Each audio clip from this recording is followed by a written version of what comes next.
Adoto como relatório tudo que consta nos autos do processo. O Ministério Público ofereceu denúncia contra a RRM. Segundo a denúncia, se apura aqui que no dia 5 de 3 de 2017, por volta das 9 horas da manhã, houve um estupro de vulnerável no âmbito doméstico praticado pelo acusado contra a vítima.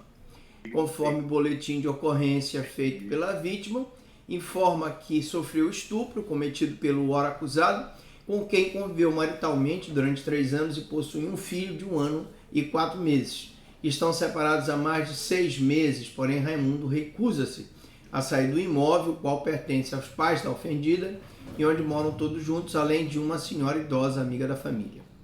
A vítima relata que o acusado é violento e se prevalece dos pais da mesma por serem idosos, seu irmão, para passar a maior parte do tempo viajando a trabalho. Declara que sofre de epilepsia, toma remédios para controlar as crises, as quais a deixam sonolenta e com raciocínio lento. Informa que foi estuprada pelo acusado durante esse período e que estão separados, mas ficou com medo de contar para sua família e ele agredi-la. Descreve que no dia 5 de 3, por volta das 9 horas, a vítima encontrava-se sozinha em casa com Raimundo e ele a chamou para o quarto onde estava, fez sinal de que iria e que disse as seguintes textuais: "Vambora dar uma filha, eu te dou fruta, te dou as coisas." E ato contínuo, o acusado coagiu a entrar no quarto, escorou a porta e com uma tranca a estuprou, praticando construção carnal contra a mesma. A ofendida esclarece ainda que no momento da prática delitiva, o acusado usou preservativo e que, até a presente data, seus pais desconheciam os abusos sofridos, mas que, passados alguns dias, a vítima contou para a família. Por fim, declara a vítima que não teve mais nenhuma relação sexual desde o dia dos fatos, embora o mesmo sempre insista para manter a relação. Pediu medidas protetivas, foram deferidas.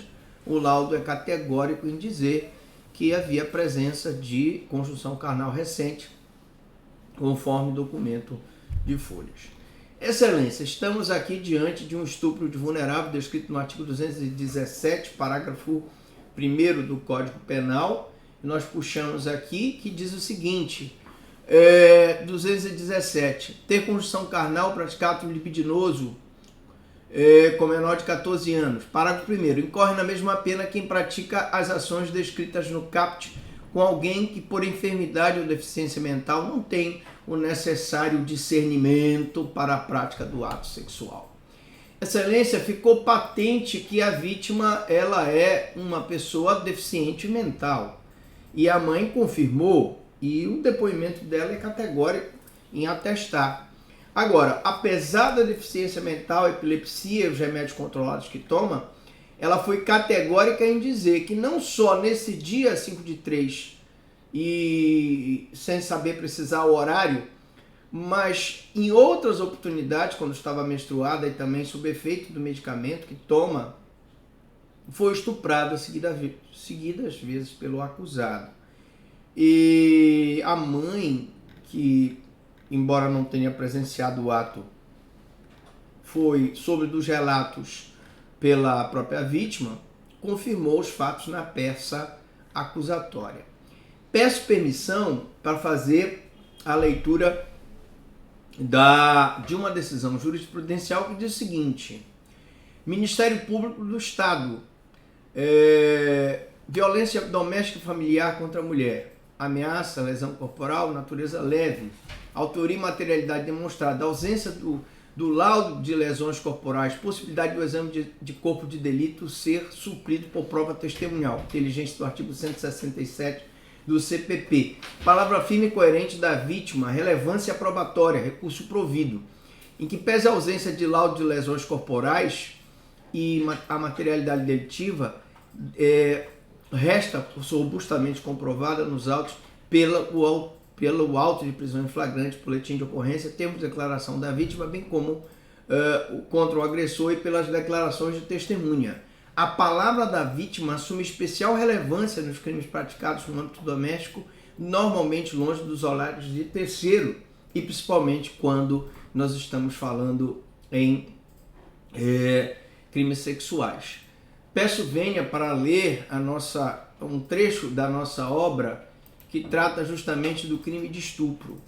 O estupro é o constrangimento mediante violência ou grave ameaça, que no caso da vítima, ele passa a ser o estupro de vulnerável e, portanto, porque a vítima não tem a mínima condição de entender o caráter ilícito ou determinar-se de acordo com esse entendimento.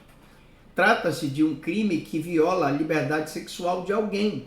Apesar da deficiência mental, a vítima se sente violada na sua integridade corporal e na sua vida. E, portanto, tendo sido ela forçada, obrigada à conjunção carnal e o ato libidinoso diverso, esse constrangimento foi realizado mediante violência ou grave ameaça. Pelo menos nem que seja presumida, a violência pode ser real, através de lesão leve, grave ou morte, ou pode ser fixa, presumida, indutiva, como nas hipóteses que nós estamos vendo aqui do estupro de vulnerável. O ato libidinoso, que visa ao prazer sexual, é o que serve para desafogar a lascívia, o instinto sexual. E a mãe declara que atos praticados como passar as mãos na vítima, passar as mãos na nádega da vítima, manter relações sexuais, o coito anal e o sexo oral, sem a devida autorização da vítima, além de provocar lesões na vítima, na sua integridade física, provoca lesões na sua dignidade de pessoa humana. Ela é uma mulher que precisa ser tratada com dignidade. E eu não posso permitir que um sujeito, homem, pratique esse tipo de conduta sem que seja responsabilizado na forma da lei. Penso que o laudo pericial que foi juntado é categórico em comprovar a materialidade. O depoimento da vítima me pareceu ser, apesar da deficiência mental, ser categórico no sentido de apontar as violências praticadas. Infelizmente, o pai da vítima, por falecimento, não pôde prestar o depoimento, mas a mãe confirmou os fatos aqui. E penso que o depoimento dela em sede de crime sexual deve ser levado em consideração. Razão pela qual, Excelência, por todas as provas que foram produzidas, apesar do acusado ter negado um depoimento, alegando que se trata de uma questão patrimonial, deixo claro que o acusado é que mora na casa da família da vítima e que o acusado também não está ajudando na parte financeira do filho do casal. Mas isso não desmerece o depoimento da vítima de que foi vítima de um abuso sexual, infelizmente, abjeto e deplorável. Razão pela qual o Ministério Público ratifica em todos os termos o pedido de condenação no estupro de vulnerável, previsto no artigo 217, parágrafo 1º, como também, Excelência, pede para que Vossa Excelência determine o arbitramento de um valor de indenização por danos à dignidade de mulher da vítima pelos atos praticados. São os termos das alegações, Excelência.